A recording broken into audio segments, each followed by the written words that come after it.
কেয়াদের বাসায় না কালকে দাওয়াত আছে। মা তুমি জানো ছেলে পক্ষ কালকে কে আর কি দেখতে আসবে? হ্যাঁ জানি তো, আরে এই কারণেই তো আমাদেরকে দাওয়াত দিয়েছে। আমার যে কি আনন্দ লাগছে, ওরা কি বলছে জানিস, মানে মেয়েকে দেখতে এসে যদি পছন্দ হয়ে যায় কালকেই বিয়ে পড়িয়ে ফেলবি। শোন তুই এক কাজ করবি, কালকে না খুব সুন্দর দেখে একটা পাঞ্জাবি পরবি বুঝছিস, মানে ছেলের বাড়ি থেকে দেখতে আসবে, যদি বিয়েটা হয়ে যায় ভালো কাপড় চোপড় পরতে হবে না, সেই জন্য তোকে বলছি। আমি যেতে পারবো না, তুমি একাই যেও। আরে তুই যদি না যাস মন খারাপ হয়ে যাবে না? তাছাড়া কেয়াকে তো আমি নিজের মেয়ের মতোই দেখি, তাই না? এই দাঁড়া দাঁড়া, হ্যাঁ আমি আসছি, এখানে দাঁড়া তুই।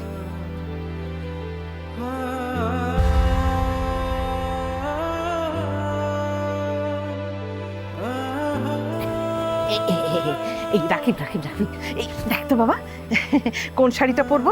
মা তোমাকে দেখে মনে হচ্ছে তোমার ছেলের বিয়ে। আরে কি আশ্চর্য, কে আমার মেয়ের মতো না, মানে ওকে দেখতে আসবে, যদি পছন্দ হয় বিয়েটা হয়েও যেতে পারে, একটা ভালো শাড়ি পরতে হবে না? এমন যে করতেছে। আচ্ছা ঠিক আছে।